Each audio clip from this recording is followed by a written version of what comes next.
नमस्ते, मेरो नाम मञ्जु श्रेष्ठ। आज म यो मसाज भिडियो चाहिँ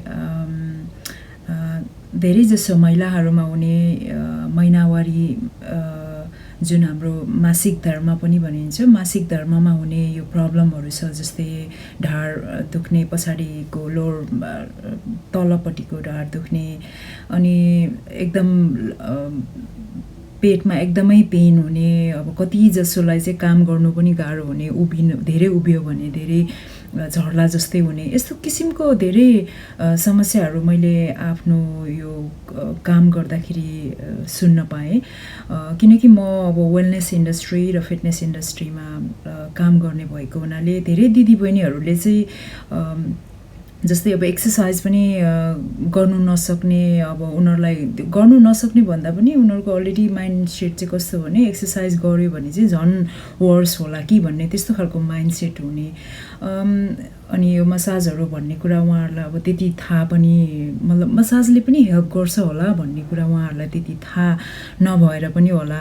अनि म उहाँहरूलाई इन्करेज गर्नुको लागि चाहिँ यो भिडियो अहिले बनाइरहेको छु। अनि यो भिडियोमा म आफैले पछाडि लोवर ब्याकलाई पहिले रिलिज गरेर त्यहाँको जस्तै अब कति टेन्सनहरू हुन्छ हामी काम गर्दाखेरि, हाम्रो डेली लाइफस्टाइलले गर्दाखेरि पनि हामीले धेरै टेन्सनहरू अक्युमुलेट गरिरहेको हुन्छ।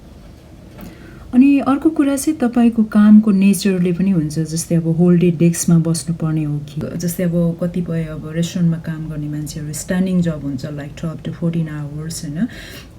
अब कतिको चाहिँ अब जस्तै अब क्यारी गर्ने, जस्तै लिफ्ट गर्ने, अब फर इक्जाम्पल अब मैले अब फिटनेस गर्दाखेरि लिफ्टहरू गर्नुपर्ने हुन्छ। यस्तो खालको भयो भने हामीले पिरियडको बेलामा, जस्तै यो मेन्सेस भएको बेलामा चाहिँ के गर्ने, यही कुराहरूलाई मैले जम्मा गरेर समेटेर चाहिँ यो भिडियो बनाएको छु। सो सर्वप्रथम म यहाँ अहिले अराउन्ड 9 बजेको टाइममा म आफ्नो घरको छतमा गएर माथि घाममा बसेर तोरीको तेल मेथीमा जानेर मैले सबैभन्दा पहिला चाहिँ लोवर ब्याकमा आफैले मसाज गरिरहेको छु। त्यो मसाज गर्दाखेरि अब हुनसक्छ तपाईँको हातहरू, यो सोल्डरहरू फ्लेक्सिबल छैन भने तपाईँले मसाज गर्नु अलिकति गाह्रो हुन्छ। त्यो अवस्थामा तपाईँले आफ्नो अब हस्बेन्ड हुनेहरूले हस्बेन्डलाई, या अब साथीहरू, या आफ्नो घरमा को अभाइलेबल हुनुहुन्छ उहाँहरूलाई हल्का मसाजको यसरी नै अब यो टेक्निकहरू हेरेर drain towards the lower part है। अब माथि मिड ब्याकबाट मसाज गर्यो भने एकदमै राम्रो हुन्छ, मिड ब्याकबाट ड्रेन डाउनवर्ड्स गर्नुपर्ने हुन्छ, किनकि लट अफ हुन्छ नि, अब त्यहाँनिर धेरै नै स्टिफनेसहरू हुन्छ।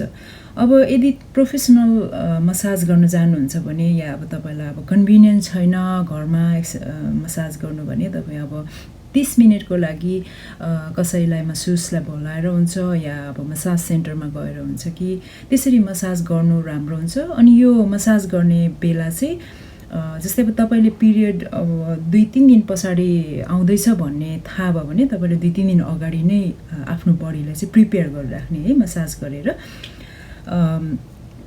अनि यो पछाडिको मसाज यदि आफैले गर्नुभयो भने चाहिँ यो हातलाई चाहिँ अब तातो हुन्छ मसाज गर्दा गर्दै, यो ग्रोइनको ठ्याक्कै मुनिबाट राखेर वार्म गर्ने, किनकि त्यहाँनिर लिम्फ नोड्सहरू हुन्छ, त्यो लिम्फ नोड्सहरू कहिलेकाहीँ एकदमै ब्लक भइरहेको हुन्छ, त्यसैले त्यहाँनिर राख्ने। अनि त्यसपछि नेक्स्ट स्टेप चाहिँ जस्तै प्युबिक मसल्सहरूको ठिक्क मुनिबाट राखेर एकछिन वार्म गर्नु होला। अब यो अर्को एक्सर्साइज चाहिँ यसलाई कोब्रा अर ब्रेस्ट्रोक भनिन्छ। अब योगा गर्नेहरूलाई चाहिँ प्रायः जस्तो थाहा हुन्छ। पछाडिको एक्सर्साइज गरिसकेपछि तपाईँले यो हातलाई चाहिँ ठ्याक्कै साइडमा, बडीको साइडमा राखेर अनि अप्पर बडीलाई लिफ्ट गर्ने, हेडलाई धेरै माथितिर नहेरिकन ठिक्क अगाडि जे छ त्यसमा हेर्ने। अनि यो गर्दाखेरि चाहिँ तपाईँको यो जस्तै अब यो एब्डोमिनलाई चाहिँ अलिकति कन्ट्र्याक्ट गर्नु होला। अनि त्यो कन्ट्र्याक्ट गर्दाखेरि चाहिँ कस्तो हुन्छ भने तपाईँको प्युबिक मसल्सहरू स्ट्रेन्थ भएर आउँछ। अनि साथसाथै तपाईँको यो ब्याकमा जुन स्पाइन छ, स्पाइन एक्सटेन्सन हुन्छ, अनि त्यहाँको स्टिफनेसहरूलाई चाहिँ अलिकति यसले हेल्प गर्छ। जस्तै अब फरवर्ड बेन्डिङ कामहरू छ तपाईँको होल डे डेस्कमा बसेर, अब जस्तै अब यो अप्पर थोरासिक एकदमै यो स्पाइनहरू एकदमै फ्लेक्स पोजिसनमा छ भने यो एक्सर्साइजले तपाईँलाई एक्सटेन्सन गर्ने हेल्प गर्छ। अनि साथसाथै पोस्चरहरूलाई पनि यसले एकदमै राम्रो मेन्टेन गर्छ। अब हामी बिस्तारै उत्तानो परेर सुत्ने, अनि उत्तानो परेर सुत्दाखेरि हामीले गर्ने एक्सर्साइजहरू र मसाजहरू म अब डेमो गर्छु। सर्वप्रथम हामीले उत्तानो परेर सुत्दाखेरि आफूलाई कसरी कम्फर्टमा राख्ने हो, कसरी एकदमै आनन्दमा राख्ने हो, त्यो गर्नुभन्दा अगाडि हामीले ब्रिदिङलाई अलिकति फोकस गर्ने, अनि त्यसले गर्दा लङ डिप ब्रिथ गर्ने अनि एक्सेल गर्ने। त्यसपछि तपाईँले आफ्नो आनन्दको क्षणहरू सुरु गर्नुहुन्छ, आफ्नो जिउलाई एकदम कम्फर्ट रूपमा राख्न सक्नुहुन्छ। अनि तेललाई फेरि लिएर रब गर्नुहोस् हातमा, अनि हात तातो भइसकेपछि तपाईँको यो हत्केलाहरू तातो भएपछि पेटमा बिस्तारै राख्ने, अनि त्यसपछि यो हाम्रो बिग कोलन, यो ठुलो आन्द्रालाई चाहिँ यसको जताजता जान्छ त्यसरी नै यसलाई फलो गर्ने। यसलाई डायमन्ड सेप पनि भन्छ। जसरी यो हाम्रो रिब केजहरू एउटा फ्रेम बनिरहेछ, त्यस्तै यो डायफ्रेम लाई फलो गर्नुहोस्। अनि बिस्तारै देब्रेतिर ड्रेन गर्ने, अनि देब्रेबाट दाहिनेतिर तलतिर झार्ने, अनि फेरि तलबाट फेरि यता ड्रेन गरिसकेपछि फेरि यता मासतिर ल्याउनुहोस्, अनि फेरि यता दायाँबाट मासतिर ल्याउने है। यो गर्दै गर्दै एउटा डायमन्ड जस्तो सेप हुन्छ।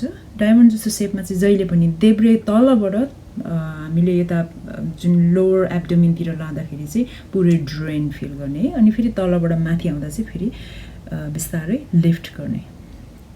अनि एउटा नर्मल फेज छ, तपाईँलाई अब एकदम हल्का मात्रै दुख्न सुरु भएको छ भने चाहिँ यसरी युटरस लिफ्ट गर्नुपर्छ। लिफ्ट गर्दाखेरि जहिले पनि यो हाम्रो फिङ्गर टिपलाई चाहिँ पिबिक बोनभन्दा अलिकति तलबाट इन्सर्ट गर्ने, अनि त्यसपछि लिफ्ट गर्ने। अनि त्यसमा एकदमै ब्रिदिङ तपाईँको एकदमै मिल्नुपर्ने हुन्छ है लिफ्ट गर्दाखेरि चाहिँ। अब इनकेस तपाईँलाई मसाजै गर्नु आएन भने चाहिँ के गर्नुहोस् भने तातो तेल लिने होइन, अनि त्यसपछि तपाईँले क्लकवाइज रोटेसन, जस्तै अब घडीको सुई जस्तो एउटा हात पछि अर्को हात गर्दै त्यसरी ड्रेन गर्नु होला। अनि ड्रेन गर्दा चाहिँ तपाईँले जस्तै ठुलो आन्द्रा जसरी गएको हुन्छ त्यही तरिकाले त्यसलाई फलो गर्ने हो।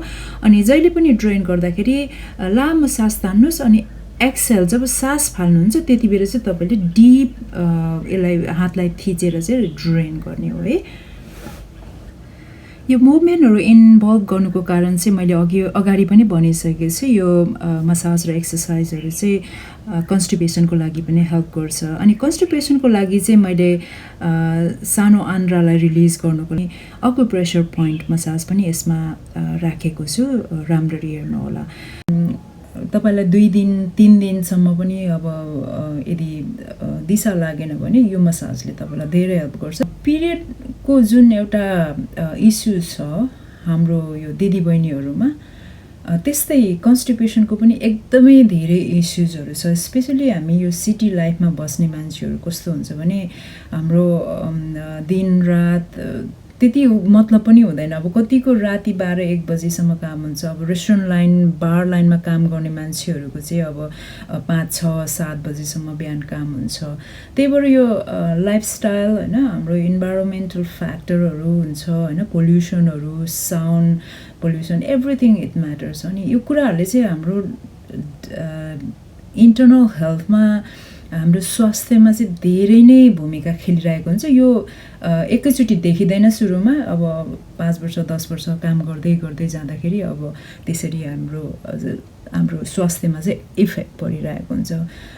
त्यो कुरालाई हामीले सुरुमै निहालेन भने क्रोनिक भएर जाने हुन्छ है। क्रोनिक एकदमै लङ टर्म भएर जाने हुन्छ। जस्तै कन्स्टिपेसन जस्तो कुरा क्रोनिक भइदियो भने राम्रो हुँदैन, किनकि यो इज अल अबाउट डाइजेसन होइन। अब डाइजेसन राम्रो नहुनु साथै हाम्रो गट हेल्थ, यो जुन भुँडीमा जति पनि छ, अब जस्तै आन्द्राहरू भयो होइन, यो जति पनि अर्गनहरू छ भित्र हाम्रो, यो यिनीहरू लेजी भइदियो होइन, यिनीहरूको मुभमेन्ट भएन इन्टरनल भने तपाईँ जति बाहिर मुभमेन्ट गरे पनि केही फरक पर्दैन होइन। तपाईँको अब उठ बस काममा यताउता दायाँ बायाँ हुन्छ, तर इन्टरनल हेल्थको लागि डिफ्रेन्ट टाइप अफ एक्सर्साइज चाहिन्छ है। अब त्यसमा सबैभन्दा ठुलो कुरा नै सबैभन्दा एकदमै इफेक्टिभ एक्सर्साइज भनेकै ब्रिदिङ हो। अब कतिपय दिदीबहिनीहरूलाई अब ब्रिदिङ गर्नु नै आउँदैन। अब मैले कन्सल्टेसन गर्दाखेरि फिटनेसमा जोइन हुनुभन्दा अगाडि फिटनेसमा मैले सोद्धाखेरि तपाईँहरूलाई ब्रिदिङ गर्दाखेरि कहाँ फिल हुन्छ भन्दाखेरि कतिले त फिलै हुँदैन भन्छ है, कतिले अब घाँटीमा, कतिले छातीमा। एब्डोमिनल ब्रिथ, यो 3 डायफ्राम ब्रिथ भन्ने कुरा धेरै मान्छेहरूलाई नै थाहा छैन। त्यही भएर जबसम्म हाम्रो ब्रिदिङ टेक्निक प्रोपर हुँदैन, उपयुक्त तरिकाले हुँदैन, तबसम्म हाम्रो हेल्थमा कहिले पनि सुधार आउँदैन। अब ब्याक टु फेरि यो कन्स्टिपेसनमा जाउँ। जस्तै धेरै जसो हाम्रो यो 20 देखि 30 वर्षभित्रको महिलाहरूलाई, अब पुरुषहरूमा त थाहा छैन मलाई, त्यति मेरो क्लाइन्टहरू छैन, महिलाहरूमा चाहिँ नेपाली मात्रै नभएर अरू यहीँको अब लोकलहरूमा पनि त्यो प्रब्लमहरू धेरै देखेको छु मैले। मतलब उनीहरूले भनेको छ, सुनाएको छ मलाई। अब 3 दिन 4 दिन 5 दिनसम्म पनि दिशा नआउनेहरू बहिनीहरू मैले उनीहरूको हुन्छ नि, उनीहरूको कुराहरू सुनेको छु। अनि यो कुरा सुन्दाखेरि म आफैलाई गाह्रो फिल हुन्छ, किनकि निसासिन्छ। अब किनकि मेरो लाइफमा त्यो कहिले पनि भएन हो, म सिटी लाइफमै छु उहाँहरू जस्तै। तर थाहा छैन, अब हाम्रो भिन्दै मान्छेहरूको भिन्दै तरिकाले हाम्रो लाइफस्टाइल बितिरहेको छ होइन। त्यही भएर अब यो कुरालाई चाहिँ तपाईँहरूले सिरियस लिनु राम्रो हुन्छ। कन्स्टिपेसन 1 डेसम्म ठिक छ, तर 1 to 2 days गइसकेपछि there is something wrong going on your food, on your diet, on your lifestyle. So you have to really act right away है। तपाईहरूले एकदम चाँडोभन्दा चाँडो यसलाई एक्ट गर्नुपर्ने हुन्छ। औषधि खाएर दिशा निकाल्ने, औषधि खाएर मेन्सेसको प्रब्लमहरू, पेनहरूलाई निको बनाउने होइन। अनि त्यसपछि फेरि अर्को महिना आउँछ, फेरि पिरियड पेन हुन्छ। अलरेडी तपाईँ यस्तो हुनुहुन्छ कि अब like your anticipating for this pain होइन। अब त्यही भएर तपाईँ त्यो एउटा माइन्डसेटमा रहनुभन्दा म कसरी हेल्दी हुन सक्छु विदाउट गोइङ टु हस्पिटल होइन। मेडिसिनलाई हामीले पैसा तिरेर ल्याउनु होइन, मेडिसिन लिनको लागि हस्पिटलमा अपोइन्टमेन्ट लिनु, डक्टरसँग कन्सल्ट गर्नु, अनि अब होल टाइम वरी हुनु, मेरो पिरियड प्रब्लम छ, मेरो कन्स्टिपेसन छ भनेर एउटा भित्र मेन्टल्ली तपाईँ जहिले पनि डिस्टर्ब रहनु, त्यो राम्रो हुँदैन। तर एउटा सानो एउटा इजी वे हुन्छ नि, अब 20 to 30 minutes exercise, 10 minutes massage, you just have to use the oil only है। आफ्नो जिउलाई मसाज गर्नु, हाम्रो हात खुट्टा यदि राम्रै छ भने हामीले मजाले सकिन्छ, नभए हामीले कसैलाई गरिदिने र उसले पनि हामीलाई गरिदिन्छ। यो गिभ एन्ड टेक।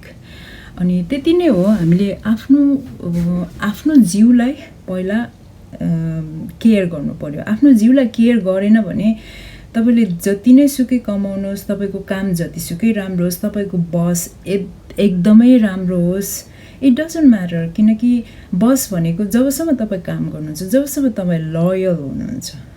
तर तपाईँ कहिले पनि आफ्नो जिउको लागि लोयल हुनुहुन्न भने त्यसमा केही फाइदै भएन। किनकि at the end of the day हामीले जति पनि कमाएको पैसाहरू हाम्रो हेल्थकै लागि गयो भने त केही पनि मान्ने मूल्य नै हुँदैन, त्यसको युजलेस हुन्छ, त्यसको जति पनि कमाएको कुराहरूको। अनि त्यही भएर म यो भिडियोबाट के डेलिभर गर्न चाहन्छु भने तपाईँहरूले यो भिडियो हेरेर केही पिकअप गर्न सक्नुहुन्छ। यदि सक्नुभयो भने डेली लाइफमा यति मात्रै गर्नाले पनि धेरै फरक पर्छ। एक्सर्साइजहरू मैले खासै धेरै राखेको छुइनँ पिरियडको लागि। म पिरियडको लागि भिन्दै एउटा, पिरियड र कन्स्टिपेसनको लागि भिन्दै एउटा एक्सर्साइज भिडियो बनाउँछु, या सेपरेट पनि बनाउन सक्छु। किनकि अब पिरियडको लागि भिन्दै हुन्छ, कन्स्टिपेसनको लागि मोर फोकस अन डायट नै हुन्छ। किनकि अब जस्तै अब पिरियड र कन्स्टिपेसन क्वाइट सिमिलरै हुन्छ, जस्तै डायटको कुरा लिने हो भने होइन। कन्स्टिपेसन किन एकदमै पोसिबल छ, कस्तो मान्छेलाई पोसिबल छ? जो मान्छे धेरै मासु खान्छ, जो मान्छे धेरै फ्राइड फुड खान्छ, अनि जो मान्छेले एकदमै स्याचुरेटेड फुड जस्तै अब प्रोसेस फुडहरू खान्छ, त्यही मान्छेलाई मात्रै बेसी कन्स्टिपेसन हुन्छ। किनकि उसले पचाउनै सक्दैन। जस्तै एउटा मासुलाई हामीले पचाउन, आज मासु खायो भने अराउन्ड 28 to 36 आवर, त्योभन्दा पनि बेसी लाग्छ आज खायो भने होइन। अब आज बिहान खायो, अनि फेरि बेलुका नि खायो अनि भोलि बिहान पनि खायो। त्यस्तो ननस्टप मासु खाने मान्छेहरू पनि छ हङकङमा स्पेसली। अनि त्यसो भयो भने त उसको त त्यो अब टाइमै हुँदैन क्या, अब त्यो उसले पचाउने टाइमै हुँदैन। अनि त्यसरी नै उसले अब मासु चाहिँ अब बिहान र बेलुका खायो, तर अब त्यसमा पनि अब प्रोसेस फुड मिलायो, फ्राइड फुड मिलायो, अरूहरू पनि जस्तै भेजिटेबलहरू पनि फ्राइड, अब बर्गरहरू, चिजहरू, यस्तो कुराहरू बेसी मात्रामा जसले कन्ज्युम गर्छ त्यसलाई चाहिँ कन्स्टिपेसन हुने एकदमै चान्सेस छ, बच्चाहरूदेखि लिएर सबैलाई नै भनौँ है। अनि त्यसैमा रिलेट हुन्छ यो पिरियड पनि। पिरियड जस्तै अब कन्स्टिपेसनको एउटा भयो, अनि त्यसपछि पिरियडमा कस्तो हुन्छ भने जस्तै हामीले अब फास्ट डाइजेस्टिभ फुडहरू खायो भने हाम्रो सर्कुलेसन बढ्छ होइन, किनकि गट हेल्थहरू राम्रो हुन्छ। अनि गटदेखि स्लाइटली मुनि मात्रै हुन्छ हाम्रो पाठेघर, अनि पाठेघरलाई सपोर्ट गर्ने भनेको गट हेल्थ। यदि हाम्रो सर्कुलेसन गट हेल्थमा नै सर्कुलेसन राम्रो छैन भने पाठेघरको एउटा जुन सप्लाई हुन्छ, मुटुबाट आउने सप्लाई हुन्छ, त्यो सप्लाई तलसम्म पुग्न सक्दैन।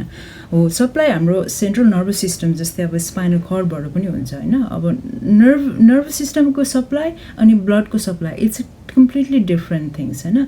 अब यो बुझ्नलाई हामीले एकदमै टु मच थियोरी जानुपर्ने हुन्छ। त्यही भएर सिम्पली के भने हाम्रो सबै अर्गनहरूलाई हामीले हेल्दी राख्नु, हाम्रो लिम्सहरूलाई हेल्दी राख्नु, हाम्रो inner body and outer body, यो mind and your spiritual health, everything हाम्रो जब राम्रो हुन्छ तब एभ्रिथिङ फ्लोज वेल है। जस्तै अब हामीले समर टाइममा हामीले अब कुनै पनि रिभरहरू हेऱ्यो होइन, अब नदीहरूलाई हेऱ्यो भने उनीहरू कस्तो हुन्छ नि, धमिलो हुन्छ, किनकि समर टाइममा पानीहरू आउँछ। पानीहरू आएपछि सबै डाँडाकाँडाहरू पखालेर, किनारहरू पखालेर, जति पनि सोतरहरू लिएर नदीले बगाउँदै जान्छ।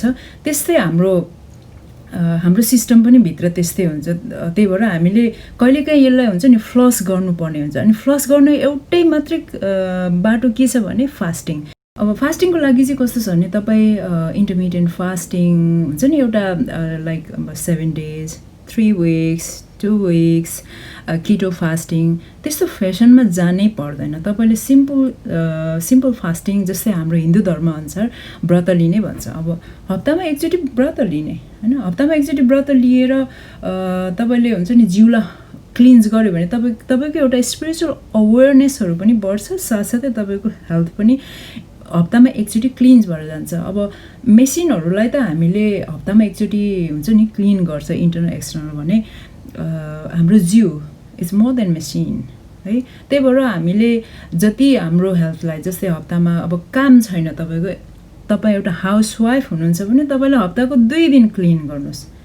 वेट गेन गरेर हप्ताको तपाईँले 7 दिन खाएर वेट गेन गरेर एक्सर्साइज नगरेर हुन्छ नि, यो अब नेपालीमा भन्छ पनि है पृथ्वीको भार भनेर, त्यो पृथ्वीको भार बनेर आफैमा दुखेर बस्नुभन्दा नखाएर केही पनि हुँदैन। नखाएर हामी मर्दैन, किनकि हामीले 5 दिन खायो भने 2 दिन नखाँदा केही पनि फरक पर्दैन होला। यदि तपाईँमा अलरेडी क्रोनिक डिजिजहरू जस्तै हार्टको प्रब्लमहरू छ, तपाईँ औषधि खाइराख्नु भएको छ, तपाईँलाई डायबिटिज छ अनि तपाईँ औषधि लिइराख्नु भएको छ, त्यस्तो खालको कन्डिसनमा चाहिँ तपाईँले अलिकति सोच्नुपर्ने हुन्छ कतिसम्म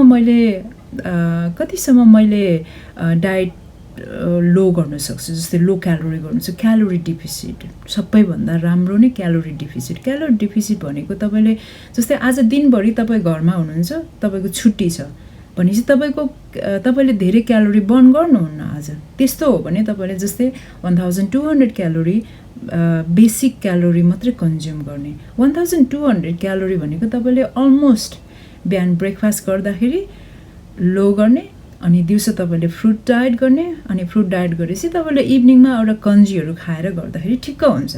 अब हाम्रो चाहिँ कस्तो छ भने फेरि छुट्टी भएपछि अब सबै प्रोग्रामहरू नै छुट्टीमै बनिन्छ। जस्तै अब पार्टीहरू जाने होइन, स्पेसली पार्टीहरूलाई नै फोकस गरेर हामीले छुट्टी मिलाउँछ पनि, त्यो नै राम्रो होइन। जब छुट्टीको दिन हुन्छ त्यो दिन तपाईँले सकेसम्म लो क्यालोरी होइन, क्यालोरी डिफिसिट भन्ने एउटा तपाईँले लेख्नु होला।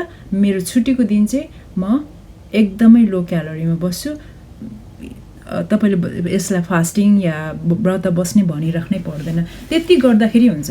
अब जस्तै तपाईँले अब आज काम गर्नु हुँदैछ, तपाईँको क्यालोरी चाहिँ अराउन्ड 3000 बर्न हुनेवाला छ। जस्तै कन्स्ट्रक्सनमा काम गर्नेहरूको 4000 अप बर्न हुन्छ।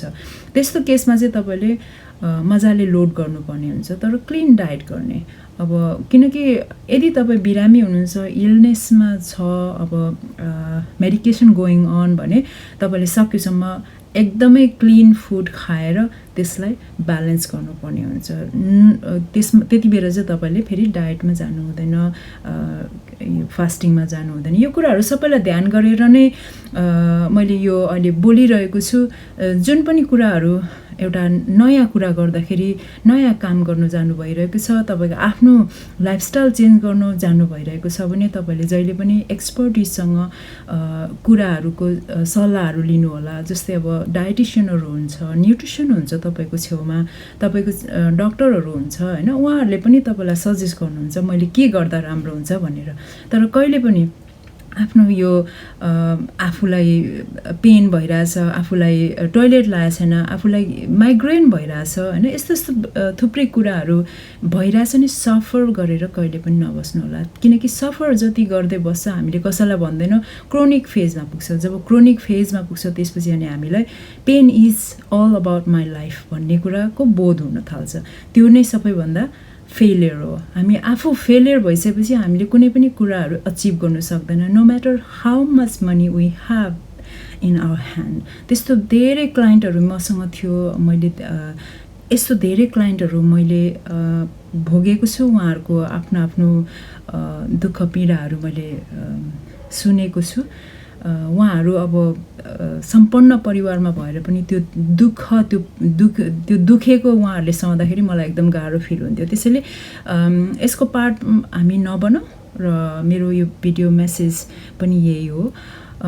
मैले मसाज र एक्सर्साइजको बारेमा धेरै बोलिनँ किनकि म एकदम धेरै I have full of stories of people that those word comes to me, those are coming to me and tells me all this story and I thank you for listening to this story.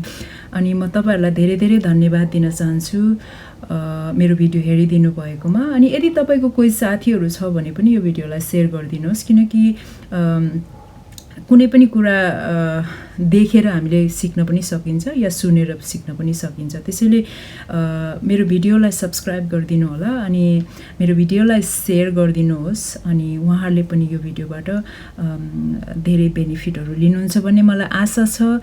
धन्यवाद। अनि मेरो च्यानललाई subscribe गरिदिनु भयो भने कुनै पनि video upload हुँदाखेरि तपाईँहरूले फेरि पनि मेरो भिडियोहरू देख्न पाउनुहुनेछ। थ्याङ्क यू, धन्यवाद तपाईँहरूलाई। अनि अर्को भिडियोमा फेरि भेट्ने कोसिस गर्छु। नमस्ते।